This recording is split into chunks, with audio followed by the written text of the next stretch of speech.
More friends not giving trouble. For Pete's Cross. Now, Before I agree with you on that new car, the reason they talk when he gets out of the new car is he wants everybody to see the new car in the neighborhood that he's driving in. where did he buy his new car?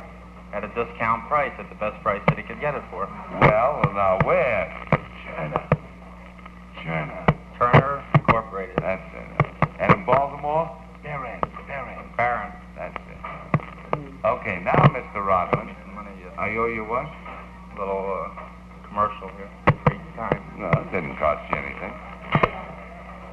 Now, Lenny Rodman, ladies and gentlemen, tell you what happened. We had Herman Morton on twice, talking about his side of fair trade. Well, when Lenny Rodman heard us on the air, he said, here's a fellow who's sticking his neck out for my kind of business. We're going to sponsor him. I didn't even know him until he was on the air 2-3 weeks. Now, right, Lenny? That's correct. Usually I go visit my sponsors when I get on the air, but this time I didn't. It was a busy couple of weeks. So, Lenny came in one night. He said, my name's Rodman. I said, that's nice. Now I'm John Barrymore. I don't care. He said, no, I'm with Discount Drug. Okay. So we called Herman Morton and said, Mr. Morton, how would you like to debate with Lenny Rodman? And Mr. Morton said he wouldn't, because Lenny's a friend of his. Well, I don't quite follow that. I think you should debate, especially when you're friends.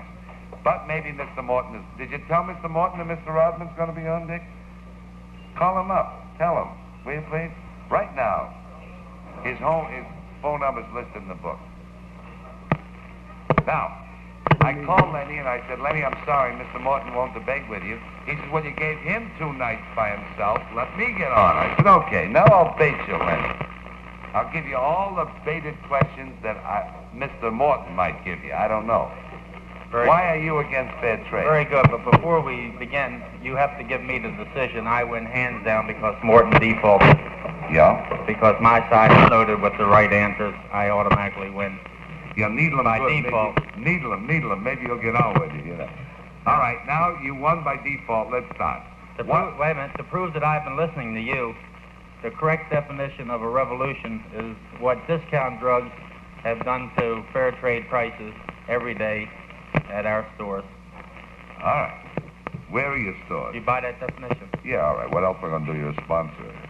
No, you're free. Answer back. Please speak the truth. You can bet on that, buddy. Now, number one, what are the addresses of your stores? We have 2 locations, one downtown at 17th and Pennsylvania Avenue, 1 block west of the White House, State Discount Drugs, and in northwest Bethesda, Chevy Chase area, right at the district line next to Rex Liquors, Discount Drugs. All right. With plenty of free parking. And we're open at 10 o'clock at night in Wisconsin and 6 o'clock here in the district, in the downtown area. Why did you call it State Discount Drugs? Well, the name State was older than the word Discount Drugs, which has been in operation for 2 years. But State was the name that he had before, from the time before, near the State Department. How long have you been in business, Lenny? In the drug business? No, in Discount Drugs, in these 2 stores. Well, that isn't a fair question. I've been in the drug business here in Washington for about 18 years. Yeah, the reason I asked you about these 2 stores, because I remember a fellow that's like you a little bit, that started with 2 stores like this. Well, that's the nicest thing you ever said about him. Yeah, he's got 150 of them now, buddy. So maybe you're on your way, huh? Well, all we want to do is grow to the point that we can give discount prices with the service that can be obtained or is supposed to be obtained at full prices. All right, what's fair trade? Why are you against it? Ask the first one first, excuse me. What's fair trade? Yep. Well, the definition of fair trade is unfair trade, because there's nothing fair about fair trade where you can ask Congress to legislate to guarantee that the manufacturer and retailer shall make a set markup on the merchandise. This I term unfair because I believe in the law of supply and demand. All right. Was he listening to Lenny? He's going to put it on now? All right. So we'll give his radio a chance to heat up, and then we'll tell him again about how he's afraid to get on with you. Huh, Lenny? Well, we'll tell him the truth, that's all. Now, why are you against fair trade? Well, I personally believe that the consumer is so far better off where prices are not maintained by law the law of supply and demand, where you can walk in and buy every item every day at a discount price. Every item.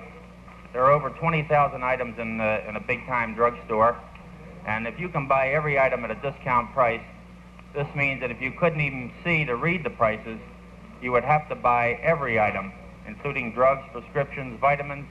Every item in our stores are sold at a discount price every day. This, to me, is unquestionably the best value that a customer could get in any field.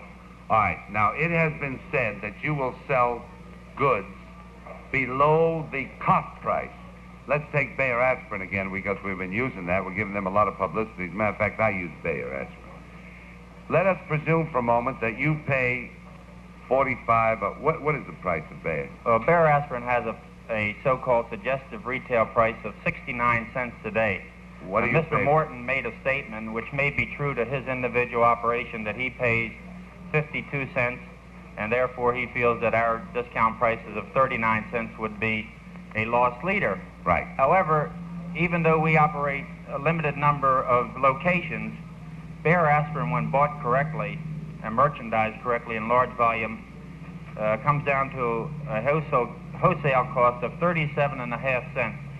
So this is not really a loss leader, but it is a leader in the field. If someone wants to buy Bayer aspirin, it's their privilege at 39 cents, which Mr. Morton termed a loss leader, and we will thank them if they buy Bayer aspirin, and that's all. We'll still thank them for coming in our store and learning about our item. As I said to Mr. Morton, and I say now to you and the people listening, I think trading up, trying to get people to buy other things in your store is a respectable business, and it's being done by the biggest prestige houses in the world.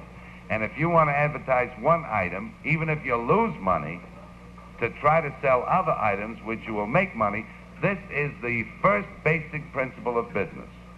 No argument for me, because I agree 100%. All right. Now, it has been said that people like you, when you do sell these things at less price, the public cannot be sure it is fresh.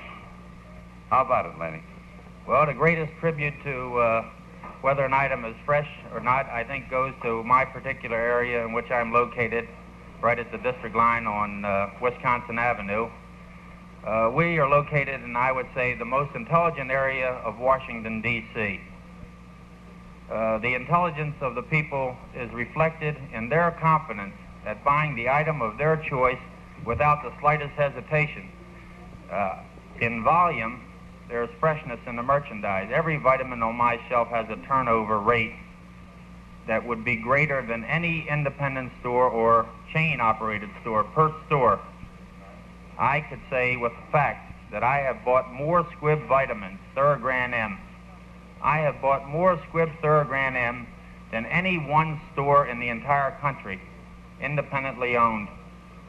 This assures the customer that the freshness of the merchandise is unquestioned, and the moment they walk into our store and look at the merchandise, there's no question about it being fresh.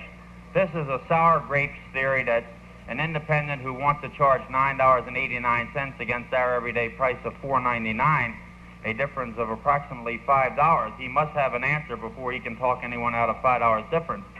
So I think the shoe is on the other foot. We're not on the defensive about the freshness of the merchandise, but rather the question goes back to Mr. Morton, who may sell an occasional bottle of Thorogran M in a small independent store. This unquestionably is the answer. We have bought more Thorogran M and have sold more than any one store in the entire USA.